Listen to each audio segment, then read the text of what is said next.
Suella Braverman wants to make cannabis a Class A drug, meaning mere possession of weed could land someone with a 7-year jail sentence.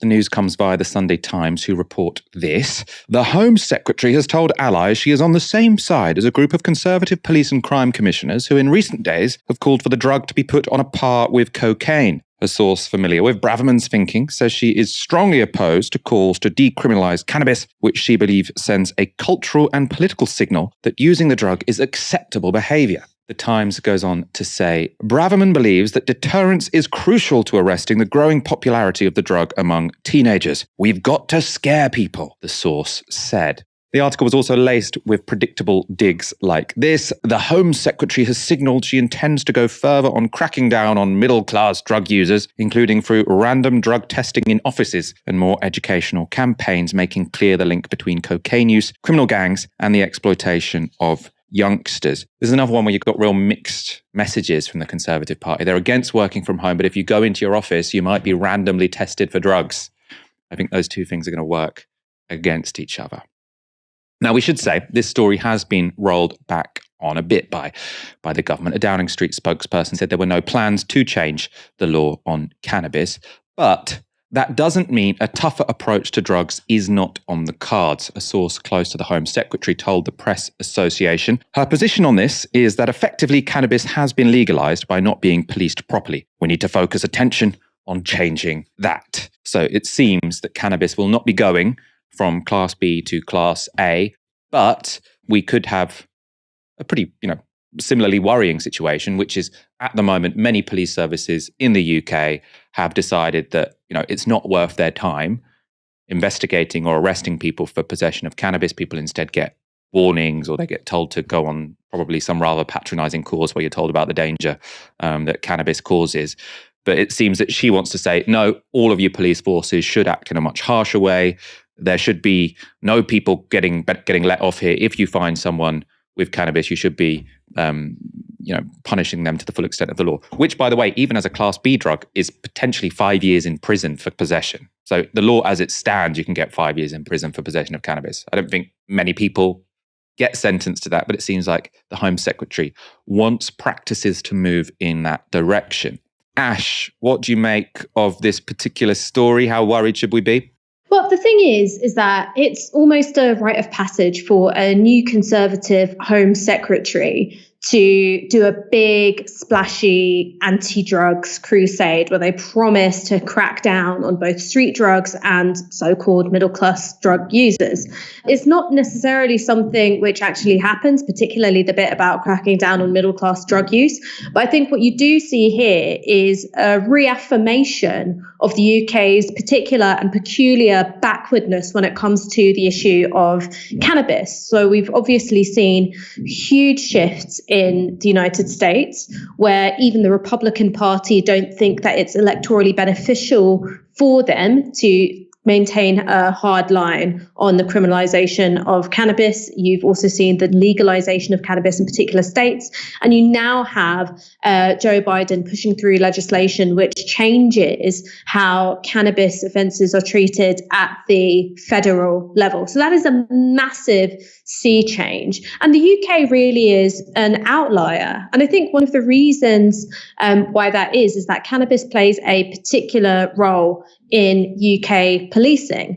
So effectively, what we have in the UK is a two-tier system of criminalisation, where if you belong to a community who is targeted and surveilled by the police, you are in more danger of being criminalised for acts of simple possession. And if you're in a community who don't really have anything to worry about in terms of police targeting or surveillance, as long as you are not, hugely conspicuous in your drug use, you're probably going to be fine.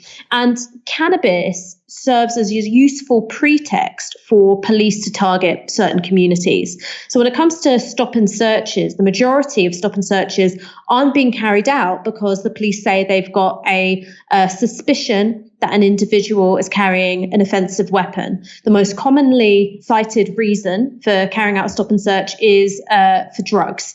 And one of the most commonly cited grounds for suspicion that someone's carrying drugs is smell of cannabis. Now, the IOPC have in fact recommended that the police stop using this pretext for stop and searches, but it's actually a really useful one because obviously if a police officer says, now, I've smelled cannabis, that's something which is impossible to prove or disprove.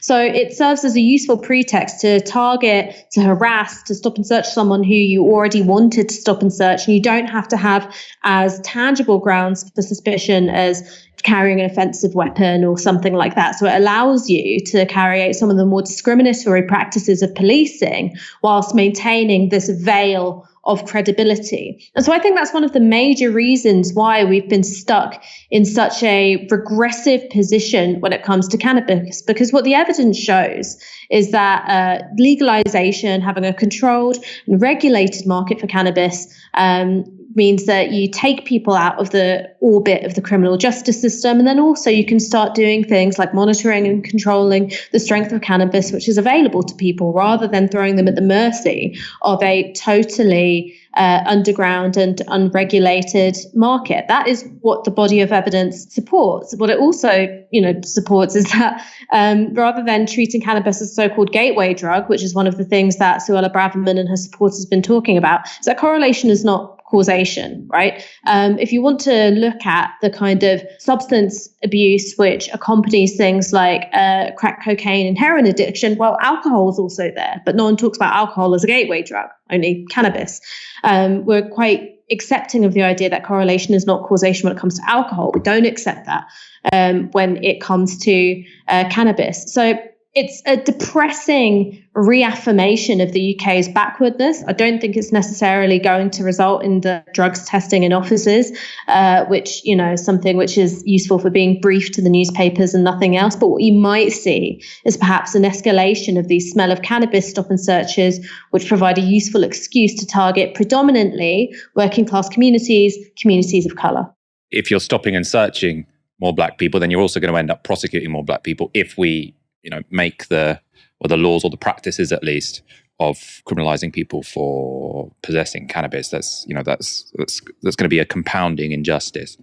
In more Suella Braverman news, the Home Secretary has been called out by a government agency for these claims she made to Tory party conference last week. Now, everyone agrees that we must fight the evil of modern slavery.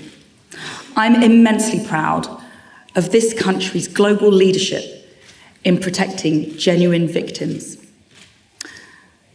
But the hard truth is that our modern slavery laws are being abused by people gaming the system.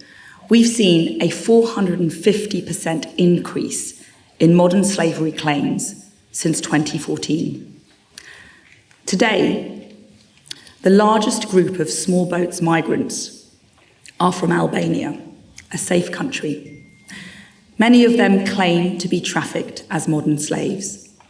That's despite them having paid thousands of pounds to come here or having willingly taken a dangerous journey on the Channel. The truth is that many of them are not modern slaves, and their claims of being trafficked are lies. She's just a really horrible person to listen to. It's all delivered in this tone of, these are really hard truths. I don't like to say this. I feel, I didn't come here wanting to speak ill of migrants, but I have to tell the truth.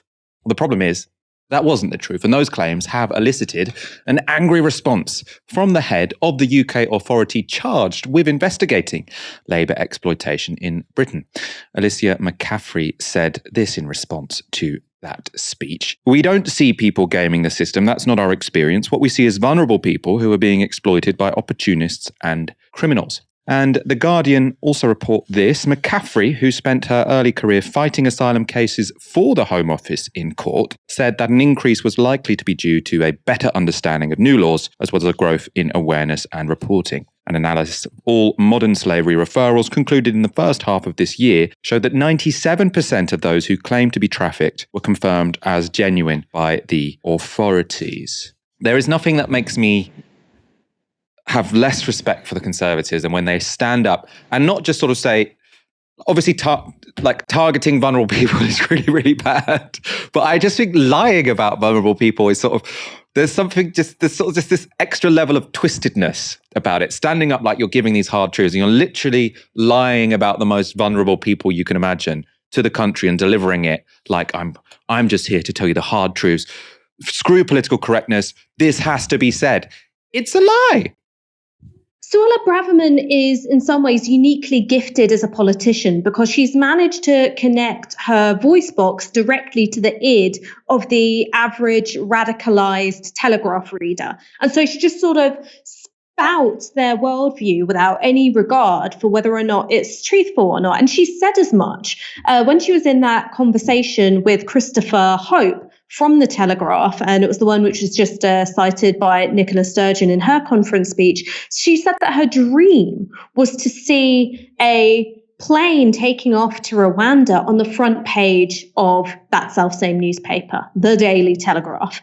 And I think that tells you something about what she's trying to do. It's not necessarily craft a coherent policy. It's not necessarily acting on a sincere set of beliefs that she and others hold.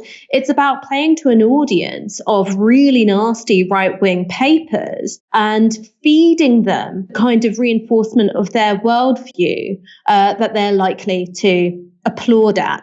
And what's really interesting here about her comments about modern slavery is that she is saying the quiet bit out loud. So if you cast your mind back, the two big pillars of Theresa May's immigration policy was, of course, the hostile environment on the one hand, which resulted in the deportations of Black British citizens back to Jamaica, which was, in many cases, a country that they hadn't even gone to in adulthood. And then the other half was talking about bolstering the UK border force in order to crack down on modern slavery. Now, in practice, this was very often two mutually supporting halves of the Theresa May immigration policy, because by bolstering the border force and using the pretext of modern slavery, you were able to have much more aggressive implementation of the hostile environment. Now, that's not me saying that modern slavery doesn't exist. Of course it does, but it's something which is made worse by the government's own immigration policy, because when you close down safe and legal routes to coming here, where you also have visa policies which make individuals more dependent on their employers and in some cases even their traffickers, what you do is you create golden opportunities for exploitative labour practice. So that's the truth of the matter. And the thing that Suella Braverman has come out and said is, okay, well, we're going to talk about modern slavery as an excuse to crack down with the hostile environment by saying that these are the people gaming the system. And in a way, she's being honest about it. She's saying, okay, well, we're going to make these concerned noises and these empathetic noises, but actually what we're going to do is make life a lot more miserable for really vulnerable people. That was the truth of Theresa May's policy. And Suella Braverman is too stupid, I think, to realize that this is actually a deeply revealing moment.